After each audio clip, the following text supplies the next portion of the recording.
پیارے نبی کے فرمان کے مطابق یہ چابیاں قیامت تک انہی کے پاس رہیں گی، یعنی انہی کے خاندان میں یہ چابیاں چلتی رہیں گی۔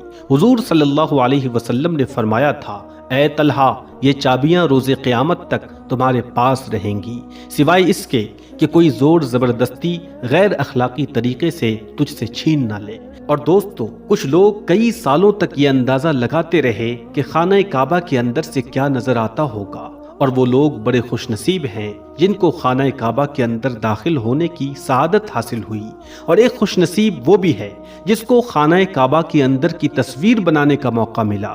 پھر لاکھوں کروڑوں لوگوں نے یہ تصویریں آن لائن بھی دیکھی، اور بھارت کے کئی لوگوں کا وہم ٹوٹ گیا جو یہ کہتے تھے کہ ہمارے دیوی دیوتا کی مورتی کعبے کے اندر رکھی ہوئی ہے۔ دوستو، خانہ کعبہ کے اندر کا حصہ سنگ مرمر سے بنا ہے اور ہرے رنگ کے کپڑے سے ڈھکا ہوا ہے۔ دوستو، خانہ کعبہ مکہ کی ڈھلان والے علاقوں میں موجود ہے، جس کی وجہ سے جب بھی بارش ہوا کرتی تھی تو وادی میں سیلاب آ جایا کرتا تھا، اور خانہ کعبہ کے چاروں طرف پانی اکٹھا ہو جایا کرتا تھا، اور اس وقت پانی کی نکاسی پر روک تھام کے لیے کوئی بہترین اپائے نہ تھے، مگر مسلمان اس وقت بھی خانہ کعبہ کا طواف جاری رکھتے تھے، اور وہ تیراکی کر کے طواف کرتے تھے۔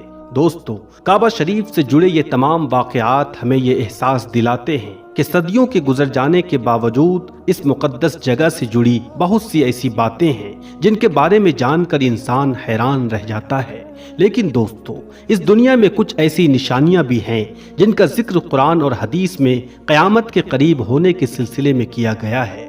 انہی نشانیوں میں ایک نام ایسا ہے جس کا ذکر سنتے ہی انسان کے دل میں کئی سوال پیدا ہو جاتے ہیں۔ آخر وہ کون ہیں جو قیامت سے پہلے دنیا میں نکلیں گے اور جن کا ذکر صدیوں سے لوگوں کے بیچ ہوتا آیا ہے؟ جی ہاں دوستو، ہم بات کر رہے ہیں یاجوج ماجوج کی۔ آخر یاجوج ماجوج کون ہیں، کہاں سے آئیں گے، اور وہ کون سی دیوار ہے جس کے پیچھے ان کے قید ہونے کا ذکر ملتا ہے؟ چلیے دوستو، جانتے ہیں اس پوری حیرت انگیز کہانی کو۔ دوستو، یاجوج ماجوج کا نام تو آپ نے ضرور سنا ہوگا۔ اسلام میں یہ ایک قیامت کی نشانی مانے جاتے ہیں۔ مانا جاتا ہے کہ جب دنیا ختم ہوگی، یعنی قیامت آئے گی، تو اس سے پہلے دنیا میں 10 بڑی نشانیوں میں سے ایک یاجوج ماجوج کا نکلنا بھی ہوگا۔ دوستو، اب سوال یہ ہے کہ یاجوج ماجوج آخر کہاں سے آئیں گے، وہ کب نکلیں گے، کیسے نکلیں گے، اور نکل کر کیا کریں گے، اور ساتھ ہی یہ یاجوج ماجوج ہے کون، یہ کہاں سے ہیں، ان کی تاریخ کیا ہے، اور یہ انسانوں سے دشمنی کیوں رکھتے ہیں؟ تو چلیے دوستو، آج کی اس ویڈیو میں ہم یہی سب جاننے کی کوشش کرتے ہیں۔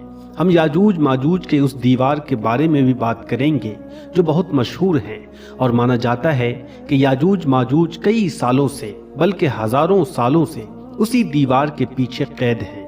ہم بتائیں گے کہ آج کے زمانے میں وہ دیوار کس ملک میں ہے، اور جب دنیا کے ایکسپرٹس اس دیوار کو ڈھونڈ کر وہاں پہنچنے میں کامیاب ہوئے تو انہوں نے وہاں جا کر ایسا کیا دیکھا جو انہیں حیران کر دیا۔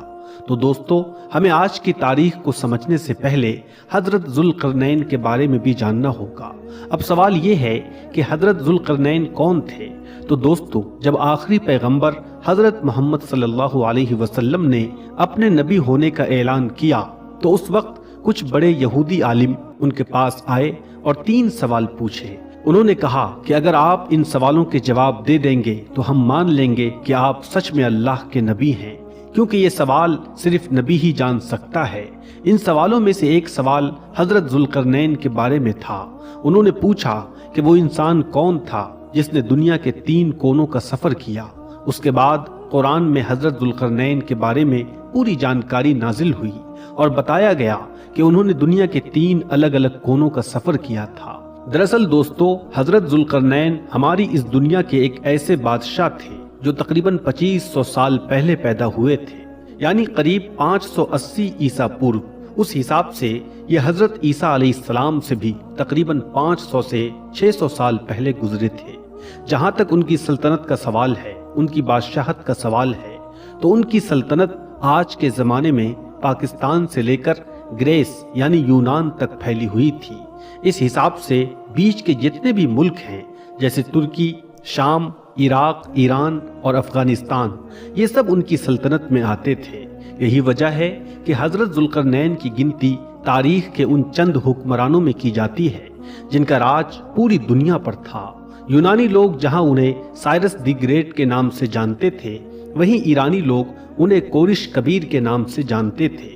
جہاں تک ذوالقرنین کے لفظ کا سوال ہے تو ذوالقرنین کا مطلب ہوتا ہے دو سینگوں والا، اور یہ نام ان کے ان دو سینگوں کی طرف اشارہ کرتا ہے جو اصل میں ان کے تاج میں ہوتے تھے۔ اس کے علاوہ ہزاروں سال بعد جب دنیا نے محنت کر کے ان کا مقبرہ ڈھونڈ لیا تو وہاں ایک ایسا اسٹیچو ملا جس کے تاج پر نہ صرف دو سینگ تھے بلکہ اس پر دنیا کے 3 کونے بھی بنے ہوئے تھے۔ یہ 3 کونے اس بات کی طرف اشارہ کرتے ہیں کہ حضرت ذوالقرنین نے دنیا کے 3 کونوں تک کا سفر کیا تھا۔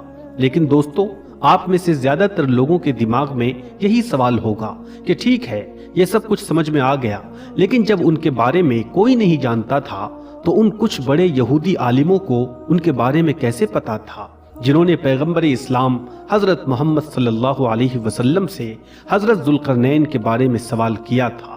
تو ان کے بارے میں ہم آپ کو بتا دیں کہ اصل میں حضرت ذوالقرنین کا یہودیوں کی تاریخ سے گہرا رشتہ ہے۔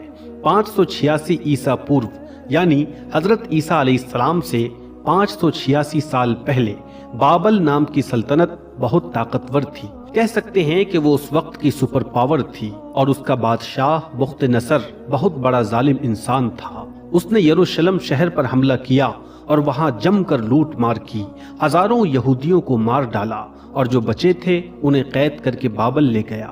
اس کے علاوہ اس نے یروشلم میں موجود یہودیوں کے فرسٹ ٹیمپل جسے ہیکل سلیمانی کہا جاتا تھا اس کو پوری طرح سے تباہ کر دیا۔ دھیرے دھیرے وقت بیتتا گیا اور دنیا میں بدلاؤ آتے رہے۔ اگلے 50 سالوں میں حضرت ذوالقرنین ایک نئی طاقت بن کر ابھرے۔ انہوں نے 539 عیسیٰ پورو یعنی حضرت عیسیٰ علیہ السلام سے 539 سال پہلے بابل پر حملہ کیا اور اسے آسانی سے جیت لیا۔ اب ظاہر ہے دوستو، حضرت ذوالقرنین بہت رحم دل اور انصاف پسند انسان تھے۔ جہاں بھی جاتے لوگ ان کی سیرت دیکھ کر ان پر فدا ہو جاتے اور ان کی فوج میں شامل ہو جاتے۔ جب انہوں نے بابل کو فتح کیا تو بابل کے لوگ بھی ان کے ساتھ ہو گئے، اور وہاں جو یہودی موجود تھے جنہیں کچھ سال پہلے یروشلم سے غلام بنا کر بابل لایا گیا تھا، حضرت ذوالقرنین نے ان کے ساتھ بہت ہی اچھا سلوک کیا، انہیں ان کے سارے حق واپس دیے اور ان کے شہر کو دوبارہ بسانے میں بہت زیادہ مدد کی جو پوری طرح سے اجڑ چکا تھا۔ انہوں نے بابل سے یروشلم پہنچایا اور ان کے ہیکل سلیمانی کو پھر سے بنوایا جسے بابل کے بادشاہ بخت نصر نے پوری طرح سے تباہ کر دیا تھا۔ اور یہی سارے ریزنز ہیں جن کی وجہ سے حضرت ذوالقرنین کو یہودی قوم سے نہ ہونے کے باوجود بھی آج تک یہودی قوم میں ایک ہیرو کے طور پر یاد کیا جاتا ہے، اور ان کا نام بڑے ہی عزت و احترام کے ساتھ لیا جاتا ہے۔ اسی وجہ سے اس زمانے کے بڑے یہودی عالموں نے حضرت محمد صلی اللہ علیہ وسلم سے حضرت ذوالقرنین کے بارے میں سوال بھی کیا، کیونکہ انہیں معلوم تھا کہ اس زمانے میں حضرت ذوالقرنین کے بارے میں عام لوگوں کو کوئی جانکاری نہیں تھی، صرف خدا اور کچھ بڑے یہودی عالموں کو ہی اس بارے میں جانکاری تھی۔ دوستو، اب یہ جاننا ضروری ہے کہ حضرت ذوالقرنین کی تینوں سفر کے دوران یاجوج ماجوج سے ملاقات کب اور کیسے ہوئی تھی۔ تو قرآن میں بتایا گیا ہے کہ حضرت ذوالقرنین ایک سفر پر نکلے اور سورج کے غروب ہونے کی جگہ تک پہنچے۔ وہاں انہوں نے ایک کیچڑ والا چشمہ پایا اور ایک قوم بھی دیکھی۔ اللہ نے کہا، اے ذوالقرنین، تم انہیں سزا دو یا کوئی بہتر طریقہ اختیار کرو۔ قرآن کے مطابق حضرت ذوالقرنین نے مغرب کی طرف ایک سفر کیا اور اتنی دور پہنچ گئے کہ انہیں ایک پانی کا چشمہ ملا، اور وہاں انہوں نے سورج کو ڈوبتے ہوئے دیکھا۔ وہاں انہوں نے قوم سے ملاقات کی جنہوں نے حضرت ذوالقرنین سے یاجوج ماجوج کی شکایت کی۔ یہ یاجوج ماجوج ایک خطرناک قوم تھی جو آس پاس کے علاقوں پر حملہ کرتی تھی۔ وہ قبیلوں کو تباہ کر دیتی، لوٹ مار کرتی اور لوگوں کو غلام بنا لیتی تھی۔ قرآن میں بتایا گیا ہے کہ یاجوج ماجوج ایسے پہاڑوں پر رہتی تھی جہاں پہنچنے کا صرف ایک ہی راستہ تھا۔ اس لیے لوگوں نے حضرت ذوالقرنین سے درخواست کی کہ اگر وہ بہت ساری دولت دیں تو کیا وہ یاجوج ماجوج اور ان کے درمیان ایک مضبوط دیوار بنا سکتے ہیں جس سے ہم انہیں ہمیشہ کے لیے روک سکیں۔ حضرت ذوالقرنین نے جواب دیا کہ اللہ نے مجھے بہت سارا مال دیا ہے، لیکن تم میری جسمانی طور پر مدد کرو، پھر وہ لوگ اور حضرت ذوالقرنین کی فوج نے مل کر دیوار بنانا شروع کی۔ یہ دیوار لوہے اور تانبے کو پگھلا کر بنائی گئی تھی اور یہ اتنی مضبوط تھی کہ کبھی بھی ٹوٹ نہیں سکتی تھی۔ تب سے لے کر آج تک یاجوج ماجوج اسی دیوار کے پیچھے قید ہیں اور تب تک رہیں گے جب تک یہ دیوار نہیں ٹوٹتی۔ ہر دن یاجوج ماجوج اس دیوار کی بنیادوں کو کھودنے کی بہت ہی زیادہ کوشش کرتے ہیں۔ شام کو جب وہ واپس جاتے ہیں تو سوچتے ہیں کہ صبح باقی کام کریں گے، لیکن وہ انشاءاللہ کہنا بھول جاتے ہیں۔ اگلے دن دیوار اسی حالت میں ہوتی ہے جس حالت میں انہوں نے چھوڑا تھا، یعنی مضبوط اور سلامت۔ مگر قیامت سے پہلے ایک دن ایسا آئے گا جب وہ شام کو واپس آتے وقت انشاءاللہ کہیں گے، اور اس انشاءاللہ کی برکت سے جب وہ اگلے دن آئیں گے تو دیوار اتنی ہی کھودی ہوئی ملیں گی جتنی انہوں نے چھوڑ دی تھی۔ اس سے دیوار میں سوراخ ہو جائے گا اور وہ باہر آ جائیں گے۔ باہر آتے ہی یہ لوگ اتنی بڑی تعداد میں ہوں گے کہ تمام دریاؤں کا پانی پی جائیں گے، یعنی سبھی ندیوں کو سکھا دیں گے۔ دوستو، اب بات کریں گے کہ یاجوج ماجوج کے دیوار آج کہاں ہے۔ تو الگ الگ علماء کی الگ الگ رائے ہے۔ ڈاکٹر مولانا ابوالکلام آزاد اور دوسرے بڑے علماء نے تحقیق کے بعد کہا کہ حضرت ذوالقرنین کی بنائی ہوئی دیوار آج کے دور میں ترکی کے علاقے دربند میں موجود تھی، جو آرمینیا اور آذربائیجان کے بیچ میں موجود ہے۔ ان لوگوں کی تحقیق کے مطابق حضرت ذوالقرنین نے یہاں سب سے پہلے ایک قلعہ بنوایا تھا اور اس قلعے کی دیواریں لوہے اور تانبے سے بنائی گئی تھی تاکہ یاجوج ماجوج کے حملوں سے ان علاقوں کو محفوظ کیا جا سکے جنہوں نے ان سے حفاظت کی درخواست کی تھی۔ اتنی ہی بات نہیں بلکہ ان لوگوں کے مطابق وہاں آج بھی نہ صرف قلعے کے نشانات موجود ہیں بلکہ دیوار کے بھی نشانات دیکھے جا سکتے ہیں۔ قرآن میں بھی یاجوج ماجوج کے بارے میں معلومات دی گئی ہے اور وہ اس جگہ سے کافی حد تک ملتی ہے، یعنی یاجوج ماجوج کی دیوار کی لوکیشن سے متعلق بہت ساری چیزیں ملتی ہیں۔ آگے یہ لوگ کہتے ہیں کہ وقت گزرنے کے بعد یاجوج ماجوج کی قوم میں ایک بادشاہ پیدا ہوا جس کا نام خضر تھا۔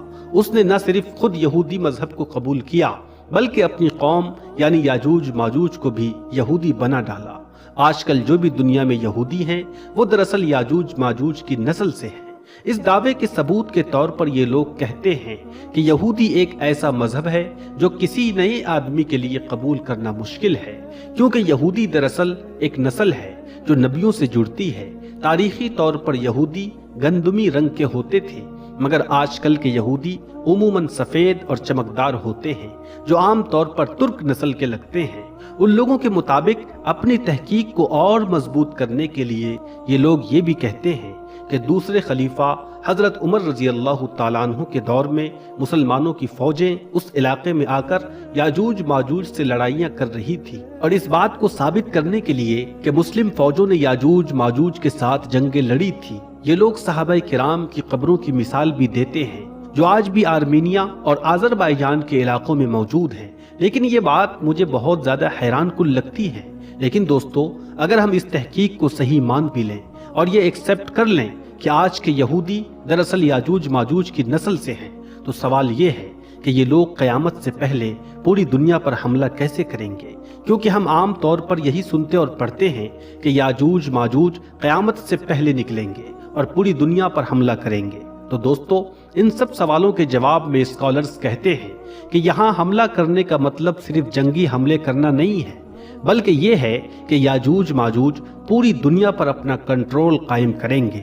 آج کے دور میں آپ دیکھ سکتے ہیں میڈیا، سیاست یا کاروبار، ہر جگہ یہودی سب سے زیادہ طاقتور اور کنٹرول کرنے والے ہیں، دنیا کو اپنی مرضی کے مطابق چلاتے ہیں، اس لیے انہیں پوری دنیا پر غالب اور حملہ کرنے والا سمجھا جا سکتا ہے۔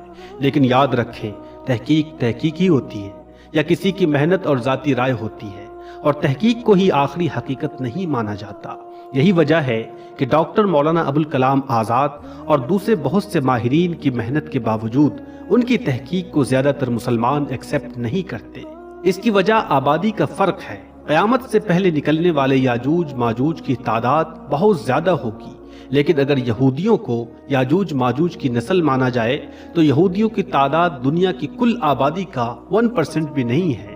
اس کے علاوہ اگر یہ مان بھی لیا جائے کہ یاجوج ماجوج کی نسل یہودی ہیں اور وہ آزاد ہیں، تو پھر اس حدیث کا کیا مطلب رہ جائے گا کہ جس میں بتایا گیا کہ یاجوج ماجوج ہر دن اپنی دیوار کو توڑنے کی کوشش کرتے ہیں۔ اس کے علاوہ یاجوج ماجوج کی دیوار سے ریلیٹڈ آرمینیا اور آذربائیجان کے علاقے کی جو لوکیشن یہ لوگ بتاتے ہیں وہ دراصل دو پہاڑوں کے بیچ میں ہونے والی بات کو بھی جسٹیفائی نہیں کرتی ہے، یعنی وہ قلعے کی لوکیشن دو پہاڑوں کے بیچ میں نہیں ہے، اور ظاہر ہے وہ دیوار دو پہاڑوں کے بیچ میں ہی بنائی گئی تھی۔ اب اگر ہم یاجوج ماجوج کی دیوار کے بارے میں دوسری تھیوری کی بات کریں تو کچھ لوگ کہتے ہیں کہ انہوں نے وہ دیوار تلاش کر لی ہے اور جا کر اپنی آنکھوں سے بھی دیکھ لی ہے۔ یہ لوگ سب سے پہلے قرآن و حدیث اور تاریخ کی کتابوں میں جو بھی جانکاری تھی ان سب کو اکٹھا کرتے ہیں، پھر ان جانکاروں کی مدد سے انہوں نے ایک نقشہ تیار کیا جو اس دور کے حساب سے ہی تھا۔ اس نقشے کی مدد سے یہ لوگ دیوار تلاش کرنے نکلے تھے۔ ان کے مطابق یہ دیوار آج کے کرغستان نام کے ملک میں موجود ہے، جو کبھی سوویت یونین کا حصہ تھا، یعنی روس کے انڈر تھا، مگر جب USSR ٹوٹا تو اس علاقے نے اپنی ایک الگ ریاست بنا لی۔ آج کل وہاں بہت کم لوگ آباد ہیں اور زیادہ تر ملک میدانوں اور پہاڑوں سے بھرا ہوا ہے۔ ریسرچ ٹیم کے کچھ لوگ مصر کے تھے اور زیادہ تر کا تعلق سینٹرل ایشیا سے تھا۔ انہوں نے 1 سال اور 4 مہینے کا لمبا سفر کیا۔ ان میں سے کچھ لوگوں نے سخت موسم اور سفر کی مشکلات کی وجہ سے اپنی جانیں بھی گنوا دی۔ جب یہ لوگ اس جگہ پر پہنچے تو انہوں نے دیکھا کہ پہاڑوں کے بیچ ایک برف کا راستہ ہے جو قدرتی نہیں لگتا بلکہ انسانوں نے بنایا ہوگا۔ پتھروں سے پتہ چلتا ہے کہ یہ راستہ لوہے اور تانبے کا بنایا گیا ہے۔ وہاں دو پہاڑوں کے بیچ جو دیوار ہے اس کے اوپر برف کی ایک موٹی اور سیدھی پرت ہے۔ اس علاقے میں جہاں کوئی بھی آبادی نہیں ہے وہاں اتنی بڑی دیوار بنانا کیوں ضروری تھا، اور اس جگہ پر کوئی بھی گاڑی یا جانور پہنچ نہیں سکتا۔ مگر جب یہ لوگ ہیلی کاپٹر کے ذریعے اس جگہ پر پہنچے تو انہیں حیرت ہوئی کہ میٹل ڈیٹیکٹر فوراً سگنل دینے لگا، یعنی اس برف کی موٹی تہ کے نیچے ایک ایسی دیوار ہے جو ہزاروں سال پہلے لوہے اور تانبے سے بنائی گئی تھی۔ لیکن یہ بھی ماہرین کی ایک تحقیق ہے اور ابھی بہت سے سوالات ہیں جن کے جواب ڈھونڈنے ابھی باقی ہے۔